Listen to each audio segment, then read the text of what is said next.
Hi everyone, welcome back to a online solution. मैं हूं अशफाक और आज ये वीडियो बिहार बोर्ड के लिए क्लास 10 का बहुत इंपॉर्टेंट वीडियो लाया हूं, जो कि चैप्टर का नाम आपको पता चल गया होगा। आज हम लोग पढ़ने वाले इंग्लिश का पहला चैप्टर जिसका नाम है द पेज फॉर लिविंग। देखिए, सबसे पहले मैं माइंड को क्लियर करता हूं।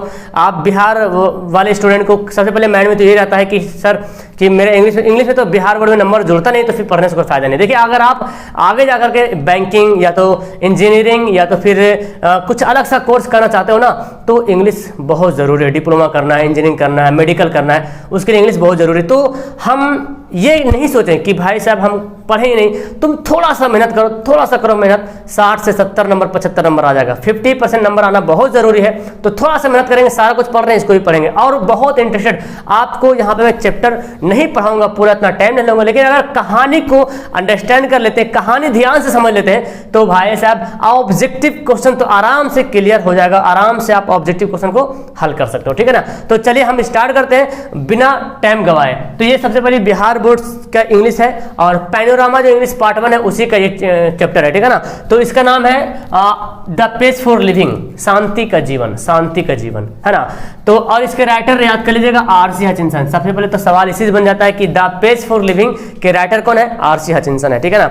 आर.सी. हचिंसन के बारे में जानते थोड़ा सा यहाँ पे कि आर.सी. हचिंसन जो है वो जो है ब्रिटिश नॉवलिस्ट है। नॉवलिस्ट मतलब नोवेल, है ना, जिसको उपन्यास बोलते हैं, उपन्यासकार है, ये नोवेलिस्ट है जो ब्रिटिश है। और ये जो है ना, इस चैप्टर में जो है the agony of modern man, आज के जमाने में जो व्यक्ति के जो पीड़ा होता है, जो दुख होता है, उसको इस चैप्टर में कैप्चर किया है। अब चैप्टर थोड़ा सा लंबा है, तो हम चैप्टर को तो पूरा एक्सप्लेन तो नहीं कर सकते, लेकिन हम इसका पूरा क्या बोलते हैं, सारांश बता सकते हैं हम, जिसकी वजह से आपको ऑब्जेक्टिव क्वेश्चन क्लियर हो जाएगा, ठीक है ना। तो ये समझ गए कि द पेज फॉर लिविंग के राइटर कौन है? आर.सी. हचिंसन है और ये ब्रिटिश नॉवलिस्ट है। और ये जो है, ये क्वेश्चन डायरेक्ट बनता है कि आर.सी. हचिंसन जो है चैप्टर में क्या किस तरह का मनुष्य का जो है यहाँ पे दर्शाता है, कैप्चर करता है। तो the agony of modern man, पीड़ा मतलब आधुनिक व्यक्ति का जो पीड़ा है, जो दुख है, दुख दर्द, इसको यहाँ पे इस चैप्टर में लाता है, ठीक है ना। हम तो शुरू करेंगे, लेकिन यहाँ पे जाने इसमें कौन कौन है इस कैरेक्टर में, इस कहानी में, इस जो आर.सी. हचिंसन जो एस्से है। एक्चुअली ये समझ लीजिए, ये एक प्रकार का क्या है, एस्से है। सवाल आता है कि ये एस्से है कि स्टोरी है कि पोएम है ना। ये एस्से है, ठीक है ना, निबंध जिसको बोलते हैं। इसमें कौन कौन है? इसमें एक आर.सी. हचिंसन है, अपने बारे में कुछ बताता है, उसकी वाइफ रहती है, और एक कॉर्न मर्चेंट का जिक्र होता है यहाँ पे, कहानी में बताएंगे आगे, ठीक है ना। इससे में कॉर्न मर्चेंट है, उसकी वाइफ रहती है, और एक नेफ्यू, उसका भतीजा रहता है। इन्हीं पांचों व्यक्ति पे पूरा किताब में जो दिया गया इससे कंप्लीट है। सबसे पहले बोलता है कि आर.सी. हचिंसन बोलता है कि मैं एक डबलिन शहर गया था। डबलिन याद कर लीजिएगा, इस शहर का नाम क्या था? डबलिन शहर में जो है एक नाटक देखा था, प्ले, नाटक, ड्रामा। तो ये डायरेक्ट पूछता है कि आर.सी. हचिंसन जो है कहाँ नाटक देखा था? डबलिन नाम का शहर में। इस सवाल डायरेक्ट बनेगा, ठीक है। जो सवाल का मेन पॉइंट है ना, उसी को मैं आपको समझाने वाला हूँ, ठीक है। तो डबलिन शहर में उन्होंने क्या देखा? एक नाटक देखा। नाटक में क्या देखा?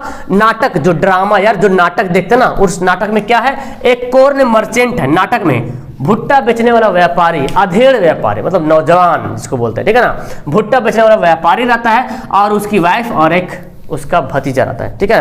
तो देखता है क्या, जो भुट्टा बेचने वाला व्यापारी है वो आयरिश यानी कि आयरलैंड के रहने वाले को क्या बोलते हैं? आयरिश बोलते हैं। जैसे इंडिया के रहने वाले को इंडियन बोलते हैं, अमेरिका के रहने वाले को अमेरिकन बोलते हैं, है ना। कश्मीर के रहने वाले को कश्मीरी बोल देते हैं ना। उस तरह से आयरलैंड जो देश है ना, उसके रहने वाले को आयरिश बोलते हैं। तो आयरिश के रहने वाले थे कौन? Corn merchant. सारी बातों को ध्यान से कैप्चर करेंगे अपने माइंड में, बस कहानी को समझेंगे, आपको ज्यादा टेंशन लेने की जरूरत नहीं है, ठीक है ना। बाकी तो आराम से 70 75 80 नंबर आ जाएगा इंग्लिश में, टेंशन लेने वाली बात बस समझिए थोड़ा ध्यान से। तो कॉर्न मर्चेंट जो है कहाँ के रहने वाले भाई थे? आयरलैंड के, वो आयरिश थे, ठीक है ना। बोलता क्या कि उसका वो जो आदमी था ना, कॉर्न मर्चेंट, भुट्टा बेचने वाला व्यापारी, बहुत चिंता में रहता था, बहुत सोच फिक्र में रहता था, ठीक है। सोच फिक्र में क्या रहता था? सबसे पहली बात तो ये जाने, इतना सोच फिक्र वाला आदमी था, इतना सोचने वाला आदमी था कि उसका दिल जो है ना, एक डिक्की हार्ट था। डिक्की बोला गया कमजोर दिल, उसका बहुत कमजोर दिल था, बहुत कमजोर दिल था। कैसे भाई? एक तो भाई भुट्टा बेचने वाला व्यापारी कितना कमाएगा एक दिन में, ठीक है ना। और भी सीजनली चलता ना, सीजन आया तो। फिर उसके बाद बताते हुए उसकी एक वाइफ रहती है, और वाइफ जो बहुत खर्चीली वाइफ हर हॉलीडे, जब भी हॉलीडे आता था 10 पाउंड खर्च कर देती थी हर हॉलीडे पे। अब सोचो सप्ताह में एक दिन हॉलीडे मना ही लेता है आयरिश, बाहर वाला कंट्री वाले लोग, है ना। सप्ताह में एक दिन हॉलीडे, जैसे कैसे हम लोग बोलते संडे है भाई, हॉलीडे, छुट्टी, चलो खर्च करने के लिए। तो उसकी वाइफ जो थी ना बहुत खर्चीली थी। और कितना खर्च करती थी? 10 पाउंड। 10 पाउंड पता कितना होता है? 1 पाउंड इंडिया रुपये में कम से कम 100 रुपये के आसपास होगा। 1 पाउंड में 100 रुपये। अब 10 पाउंड में देखो 1000 तो ऐसे हो जाएगा, है ना। बेचारा भुट्टा बेच रहा, उसकी बीवी खर्च कर रही। उसके बाद बताता है कि उसका जो भतीजा है, जो नेफ्यू है, उसको पैसा ठगता है, चीटिंग करता है, चीट करता है। चीट मतलब होता ठगना, धोखा देना, ठीक है ना। तो याद कीजिए, इस सारा सवाल बनता है कि उसकी वाइफ कितना खर्च करती थी? 10 पाउंड खर्च करती थी। उसका नेफ्यू कॉर्न मर्चेंट को धोखा कौन देता था? चीट कौन करता था? उसका भतीजा करता था, ठीक है, भतीजा चीट करता था। और उसके बाद क्या, अगल बगल के लोग ये सब जब होता था, उसका दिल कमजोर था, उसकी वाइफ इतने खर्च करती थी, उसका भतीजा चीटिंग करता था उससे। इसकी वजह से बेचारा और ज्यादा सोच फिक्र में चला गया था, बहुत और सोच फिक्र में। उसके बाद अगल बगल के लोग उसको बोलते थे क्या कि भाई साहब आपको पता है, मतलब लोग बोलते थे, वो मतलब कॉर्न मर्चेंट के बारे में बता रहा ये आरसी हचिंसन, कि जब हम देखा तो लोग क्या कहते हैं कि भाई साहब जो एरोप्लेन होता है आजकल, तो एरोप्लेन जो है बोलता कि 1000 माइल, 1 घंटा में 1000 माइल स्पीड चल जाता है। तो ये सोच के और भी बेचारा बहुत चिंतित हो जाता है, यार ऐसे कैसे हो सकता है? 1 घंटा में 1000 माइल, 1000 माइल यहीं पे है, बहुत ज्यादा ना, 1000 माइल तो किलोमीटर से माइल थोड़ा ज्यादा होता है। 1000 माइल जो है 1 घंटा में चल जाता है, यात्रा कर लेता है। तो और बेचारा सोच फिक्र में डूब जाता है।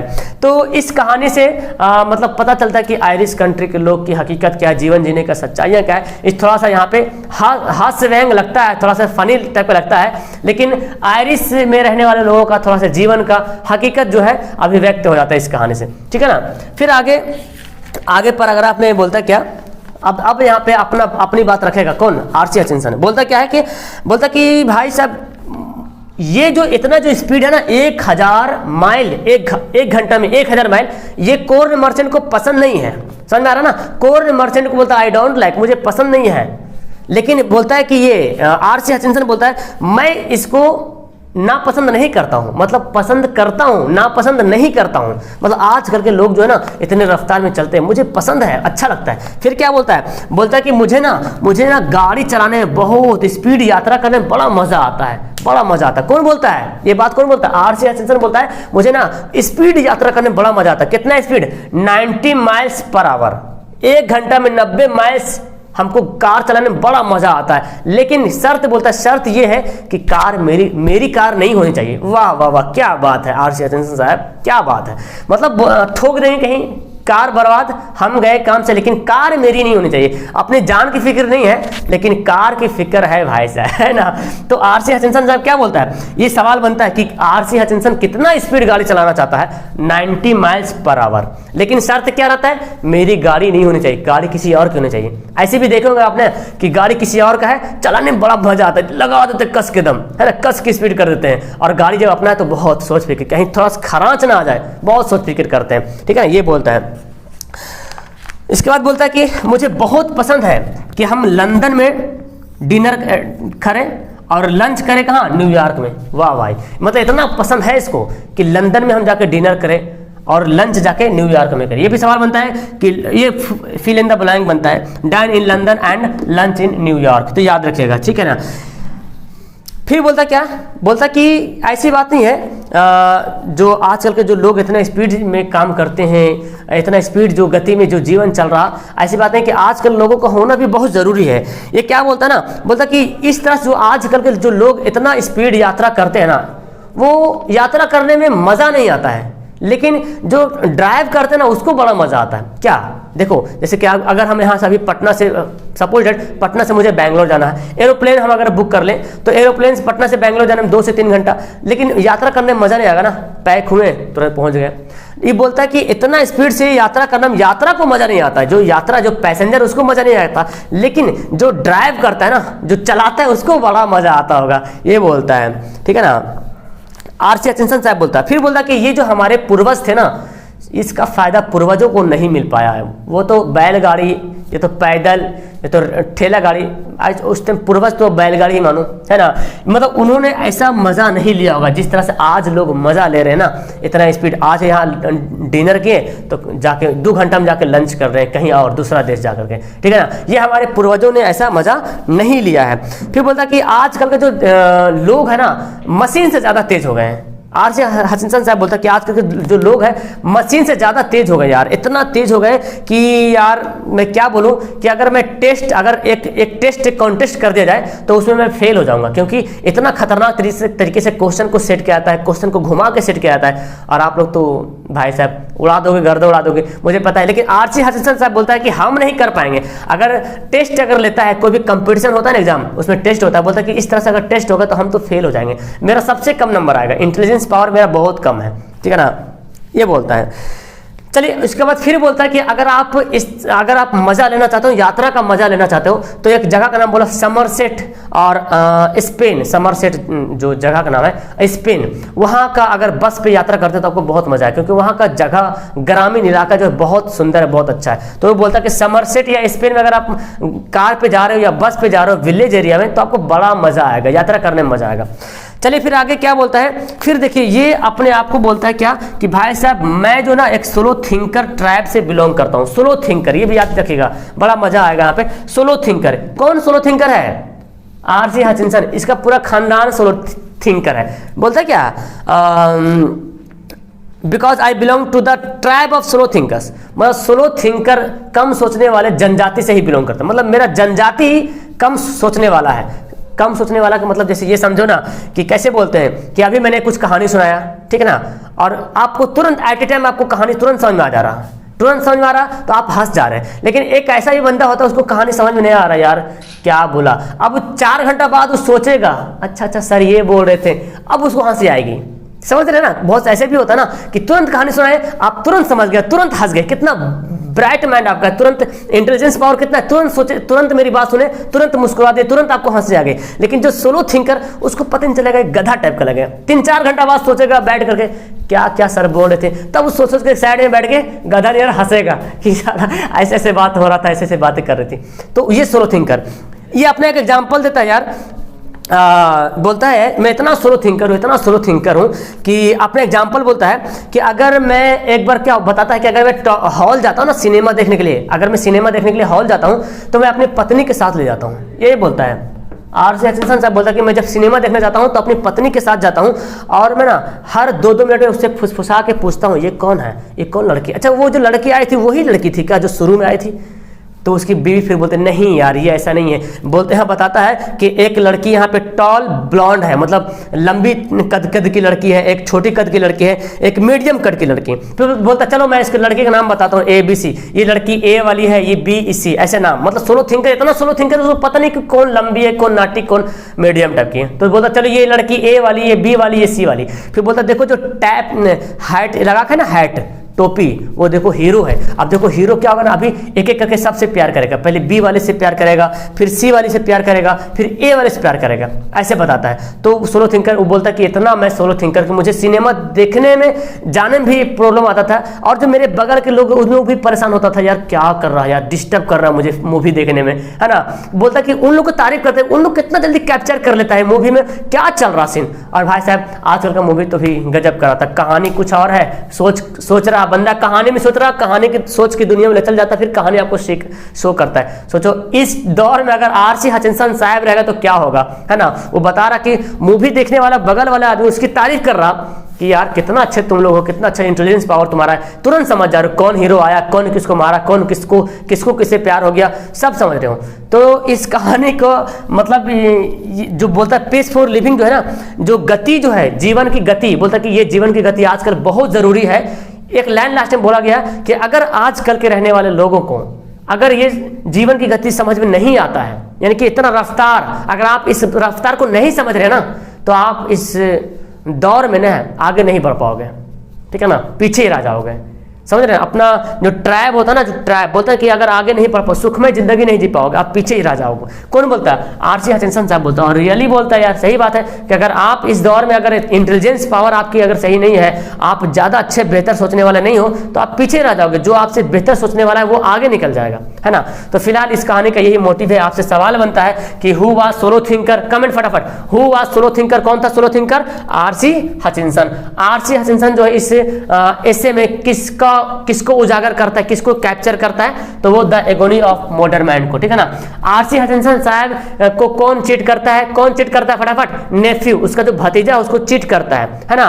और फिर बोलता है कि उसकी जो बीवी रहती है हर हॉलीडे में कितना पाउंड खर्च करती है? 10 पाउंड खर्च करती है ना। फिर बोलता है कि आरसी हचिंसन का हार्ट कैसा था? हार्ट डिक्की था, डिक्की, है ना, कमजोर हार्ट था। और सवाल बनेगा कि मैं तो उल्टा बोल दिया, कॉर्न मर्चेंट, हाँ कॉर्न मर्चेंट का हार्ट कैसा था? डिक्की था। कॉर्न मर्चेंट की जो वाइफ है ना, वो हर हॉलीडे में 10 पाउंड खर्च कर देती, ठीक है, ये बात याद करना। कॉर्न मर्चेंट को कौन चीट करता था? नेफ्यू चीट करता था। कॉर्न मर्चेंट किस कंट्री के रहने वाला था? तो आयरलैंड कंट्री का रहने वाला था, ठीक है ना। फिर आप सवाल बनेगा कि आरसी हचिंसन को कितना स्पीड कार चलाने में मजा आता था? 90 माइल पर आवर, ठीक है ना।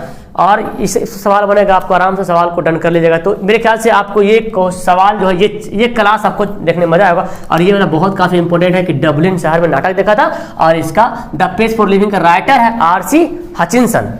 ये सब सवाल आपको बनेगा। तो मेरे ख्याल से कहानी बड़ा इंटरेस्ट लगा होगा आपको, और समझ में भी आ गया होगा आपको ज्यादा। अब देखो, तुम वेबसाइट पे जाना, AAOnlineSolutionOfficial.com पे जाना, वहां पे इंग्लिश वाला पोर्शन आएगा, उसमें तुम क्यूज कर लेना, ऑब्जेक्टिव क्वेश्चन का क्यूज कर लेना, वहां पे आपको देखा जाएगा। लास्ट में आपको बता देता हूं कैसे कैसे जाना है, आप वहां पे जाना, इंग्लिश का क्यूज कर लेना। ओके, मिलता हूं नेक्स्ट वीडियो में। सभी लोग लाइक कर रहे हैं वीडियो को, और अच्छी लगी वीडियो को तो लाइक करें, चैनल को सब्सक्राइब करें, दोस्तों को शेयर करें, ताकि उनको भी इसका फायदा हो पाए। ओके, मिलते हैं नेक्स्ट वीडियो में, बाय। अगर आप भी YouTube से उब गए हो तो अपने मोबाइल पे गूगल ओपन करो और वहाँ पे सर्च करो AAOnlineSolutionOfficial.com, और ये अपना वेबसाइट है, ऑफिशियल वेबसाइट है। ये नीचे जब को दिख रहा है बिहार बोर्ड मैट्रिक एग्जाम 2022, यहाँ पे क्लिक करना। क्लिक करते ही ये पेज ओपन हो जाएगा, और ओपन होते हुए कुछ इस तरह से इंटरफेस आपको अपने मोबाइल में देखने को मिलेगा। सबसे नीचे, थोड़ा सा नीचे स्क्रॉल करेंगे तो वहाँ पे आपको ना ऑनलाइन टेस्ट का ऑप्शन दिखेगा। ऑनलाइन टेस्ट आप दे सकते हो, ऑनलाइन टेस्ट का रिजल्ट दे सकते हो। ऑनलाइन टेस्ट में प्रीवियस टेस्ट भी बहुत सारा दिया, वहाँ से भी टेस्ट दे सकते हो। नीचे जो जाओगे तो आपको हर lesson wise, science, social, math, हर सबका ऑब्जेक्टिव सब्जेक्टिव आपको यहाँ पे अवेलेबल, और PDF भी आपको मिलेगा। ओके, इसके बाद जस्ट आप ऊपर जाएंगे तो मोबाइल के दाएं तरफ 3 ठो जो बटन दिख रहा है ना, 3 डैश, वहां पे आप क्लिक करोगे तो मॉडल पेपर, क्वेश्चन बैंक वगैरह सारा कुछ मिलेगा। वहां से मॉडल पेपर का ऑब्जेक्टिव सब्जेक्टिव PDF आप डाउनलोड करके पढ़ सकते हो, और इसका लिंक डिस्क्रिप्शन के नीचे दिया हुआ है, जरूर जाकर के पढ़ेंगे। ओके।